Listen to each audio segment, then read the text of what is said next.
কেমন আছো তোমরা সবাই? আশা করি খুব ভালো আছো। হ্যাঁ, আমিও খুব ভালো আছি। আজকে আমরা চলে যাচ্ছি লেক কালীবাড়ির গণেশ পুজো দেখতে। এবছর লেক কালীবাড়ির গণেশ পুজো মেনলি 14 বছরে পা দিয়েছে। তো দেখা যাক এবছর লেক কালীবাড়ির গণেশ পুজো আমাদের জন্য কি সারপ্রাইজ ওয়েট করে রেখেছে। সো টিল দেন দেখতে থাকেন, সঙ্গে থাকো। মা বলে সমস্ত শুভ কাজের শুভারম্ভ হয় গণেশ পুজো দিয়ে, আর আজকে গণেশ পুজো, তাই আজকে আমরা চললাম লেক কালীবাড়িতে। ফাইনালি আমরা এসে গেছি লেক কালীবাড়ির গণেশ পুজো দেখতে। তোমরা সবাই জানো সামনে এরকম একটা সুন্দর রামকৃষ্ণদেবের মূর্তি থাকে, দেখতে সত্যি খুবই সুন্দর লাগে। এক বছর দুর্গাপুজোর আগেই গণেশ পুজো হয়ে থাকে, আর আজকে গণেশ পুজো। তো আজকে আমরা চলে এসেছি লেক কালীবাড়ির 14তম বর্ষের গণেশ পুজো দেখাতে তোমাদেরকে। দেখা যাক এবছর লেক কালীবাড়ির গণেশ পুজো আমাদেরকে কতটা পরিমাণে আনন্দমণ্ডিত। প্রত্যেক বছরই আমি চেষ্টা করি লেক কালীবাড়ির গণেশ পুজো দেখতে আসার, বিকজ প্রত্যেক বছরই লেক কালীবাড়ি একটা নতুন চমক সৃষ্টি করে ওদের গণেশ পুজো দিয়ে। দেখা যাক এবছর কি ওয়েট করে আসে। গণেশ পুজো প্রধানত লেক কালীবাড়ির 14তম বর্ষের পূজা এবং প্রখ্যাত প্রতিমা শিল্পী শ্রী সনাতন রুদ্রপালের প্রতিমা এবছরও আমাদেরকে উপহার দেওয়া হয়েছে। কলকাতার সমস্ত ফেমাস গণেশ পুজোগুলোর মধ্যে লেক কালীবাড়ির এই গণেশ পুজো অন্যতম। এই বছরের গণেশ ঠাকুরের মূর্তিটা অন্য বছরের থেকে একদম আলাদা। ঠাকুরের বাঁ পাশে রয়েছে মা লক্ষ্মী এবং ডান পাশে রয়েছে মা সরস্বতী গণেশ ঠাকুরকে রাখি পরাচ্ছে, আর মাঝে রয়েছে প্রধান বিগ্রহ। সো ফাইনালি আমরা এসে গেছি লেক কালীবাড়ির গণেশ ঠাকুর পুজোতে। তোমরা জাস্ট গণেশ ঠাকুরের প্রতিমাটা একবার দেখো, একদম অপূর্ব লাগছে। এত সুন্দর নিখুঁত কাজ আর এত সুন্দর প্রতিমা শিল্পী, জাস্ট অসাধারণ এবং অপ্রতিম লাগছে। পাশে রয়েছে আরো দুটো ছোট ছোট গণেশ ঠাকুরের বিগ্রহ, সত্যি খুবই সুন্দর লাগছে। এক কথায় জাস্ট অপূর্ব লাগছে। প্রত্যেক বছরের মতো এবছরও লেক কালীবাড়ির গণেশ পুজো আলাদা মাত্রায় এক নতুন চমক রেখেছে এবং গণেশ ঠাকুরটা জাস্ট অপূর্ব লাগছে। ঠাকুরের যেরকম বিশাল আকার, ঠিক সেরকম প্রত্যেকটা জিনিস এত নিখুঁতভাবে সাজানো হয়েছে, জাস্ট আমার কিছু বলার নেই, একদম জাস্ট অপূর্ব লাগছে। কলকাতার সমস্ত গণেশ পুজোগুলোর মধ্যে লেক কালীবাড়ির গণেশ পুজো আমার চিরকালই ভীষণ। বড় মূর্তির পাশে রয়েছে এরকম ছোট ছোট সুন্দর আলাদা একটা বিগ্রহ। এক পাশে রয়েছে মা লক্ষ্মী, এক পাশে রয়েছে মা সরস্বতী, সত্যি খুবই সুন্দর লাগছে। আরো একটা বিগ্রহ গণেশ ঠাকুরের, বড় মূর্তির ডান পাশে এবং বাম পাশে। মূর্তিটা সত্যি খুবই সুন্দর লাগছে এবং এক কথায় জাস্ট অপূর্ব লাগছে। প্রত্যেক বছরের মতো এবছরও লেক কালীবাড়ি এবছরেরও মতো একটা সুন্দর গণেশ ঠাকুর আমাদেরকে উপহার দিয়েছে। এক কথায় জাস্ট অনবদ্য লাগছে। বলতে প্রতিমাটা এক কথায় জাস্ট অপূর্ব লাগছে।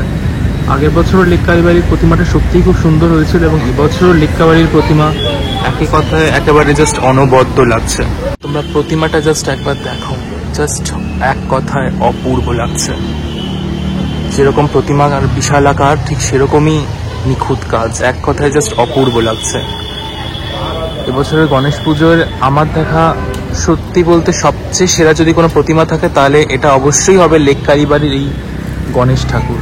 জাস্ট অপূর্ব এবং অপ্রতিম লাগছে। ভালো করে নোটিস করো তাহলে দেখবে এক পাশে লক্ষ্মী ঠাকুর গণেশ ঠাকুরকে রাখি পরাচ্ছে, আর এক পাশে সরস্বতী মা গণেশ ঠাকুরকে রাখি পরাচ্ছে। একদম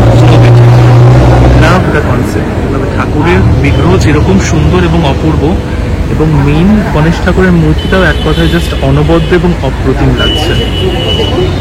এবং ঠাকুরের চোখটাও জাস্ট একবার তোমরা জুম করছি দেখো, একদম জাস্ট অপূর্ব লাগছে। ঠাকুরটা আরো সামনে দিয়ে দেখায়, একবার দেখো জাস্ট।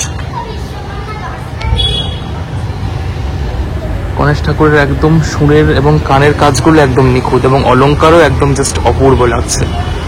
ঠাকুরের পা থেকে একদম পদচরণ অবধি প্রত্যেকটা জিনিস এত নিখুঁতভাবে তৈরি করেছে যে সত্যি আমার আলাদা করে কিছু বলার নেই। এক কথায় জাস্ট অপূর্ব এবং অপ্রতিম লাগছে। পাশেও রয়েছে এরকম একটা সুন্দর আরো একটা গণেশ ঠাকুরের বিগ্রহ অন্য এক ভঙ্গিতে, এটাও খুবই সুন্দর লাগছে।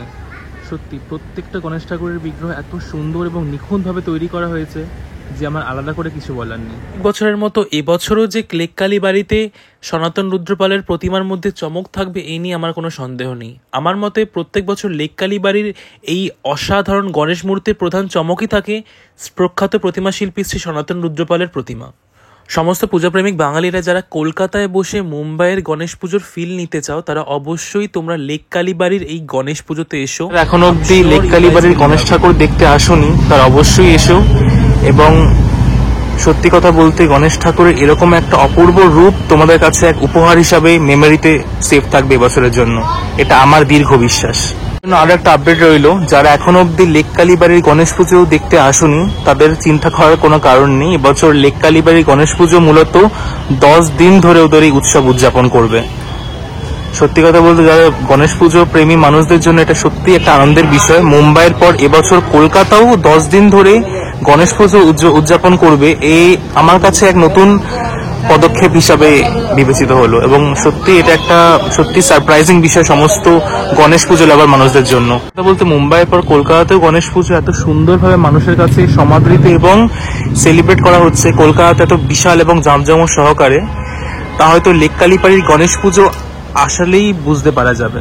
লেক কালীবাড়ি এবছর মূলত ওদের 14 বছরে পা দিয়েছে এবং এটা ওদের মূলত 14 বছরের গণেশ পুজো এবছর। তো এবছরও ওরা ওদের গণেশ ঠাকুরের পুজোতে কোনো রকম কোনো খামতি রাখেনি এবং প্রতিমাটা জাস্ট অপূর্ব লাগছে। ঠাকুরের মেন পুজো শুরু হবে, তো প্রধানত ঠাকুরের পুজোর জন্য প্রস্তুতি চলছে। আর কালকে মেন পুজোটা হয়ে গেছে, যেহেতু এখানে পুজো 10 দিন ধরে চলবে, তাই 10 দিন উপলক্ষে এখানে প্রত্যেক দিনই পুজো এখানে করা হবে গণেশ ঠাকুর উপলক্ষে। কথা বলতে গণেশ পুজো উপলক্ষে লেক কালীবাড়ির এই গণেশ পুজো প্রত্যেক বছরই পুজোপ্রেমী মানুষদের কাছে ভীষণ পরিমাণে ফেভারিট, আর আমারও ভীষণ ফেভারিট, যেহেতু বিগত আমি কয়েক বছর ধরে প্রত্যেক বছরই লেক কালীবাড়ির গণেশ পুজো দেখতে আসছি। তো আমি সকলকে বলবো যারা যারা কলকাতার গণেশ পুজো সত্যিকারের সুন্দর একটা প্রতিমা দেখতে চাও গণেশ পুজো উপলক্ষে, তারা অবশ্যই লেক কালীবাড়িতে এসো, কারণ এখানে প্রত্যেক বছরই গণেশ পুজো উপলক্ষে একটা সুন্দর এবং অভিনব প্রতিমা আমাদের মতো পুজো প্রেমিক বাঙালিদেরকে উপহার দেওয়া হয়। প্রধান পুজো আবার শুরু হবে, যেহেতু আজকে দ্বিতীয় দিন পুজোর, তো আজকে সন্ধ্যাবেলার পুজোটা একটু আগে এই দুপুরের পুজোটা সম্পন্ন হবে। তারপর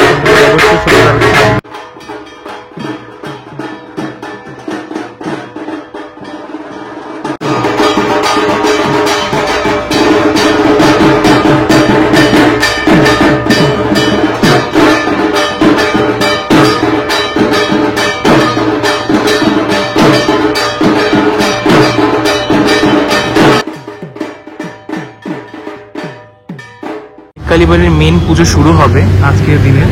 তো বেসিক্যালি কলকাতাতেও গণেশ পুজো অনেক ধুমধাম করে পালন করা হয়, আর লেক কালীবাড়ির গণেশ পুজো হচ্ছে সেই সমস্ত পুজোগুলোর one of the best example. তো I must recommend you all, যারা গণেশ পুজো দেখতে অবশ্যই ভালোবাসো, you all have to come to lake কালীবাড়ির এই Ganesh puja. Trust me guys, you just love ইট।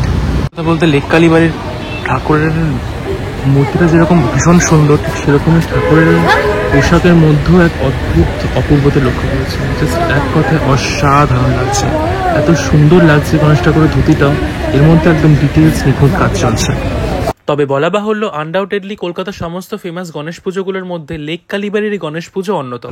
এই লেক কালীবাড়ির গণেশ পুজোর গণেশ মূর্তি কেমন লাগলো অবশ্যই জানিও। আমার তো এক কথায় প্রত্যেক বছরের মতো এবছর গণেশ ঠাকুরের এই বিগ্রহ এক কথায় অপ্রতিম এবং অসাধারণ লেগেছে। আমরা সমস্ত পুজোপ্রেমিক বাঙালিরা অপেক্ষা করে থাকি দুর্গাপুজোর, আর এই গণেশ পুজো দিয়েই মূলত দুর্গাপুজোর শুভারম্ভ হয়, অর্থাৎ সূচনা হয় শারদীয়ার। তো সমস্ত বাঙালিরাই প্রাণ ভরে ওয়েট করে আছে দুর্গাপুজোর। জীবনের সমস্ত কিছুর শুভ সূচনা হয় গণেশ পুজো দিয়ে, আর এবছরের গণেশ পুজো দিয়েই আমার মনে হয় দুর্গাপুজোর শুভ সূচনা হয়ে গেল। আশা করি সিদ্ধিদাতা গণেশ আমাদের জীবনের সমস্ত সমস্যা এবং কালিমাকে মুছে দিয়ে আমাদেরকে আলোর পথে দিশারিত করবে। তো তোমাদের সকলকে জানাই আমাদের তরফ থেকে শুভ গণেশ পুজো।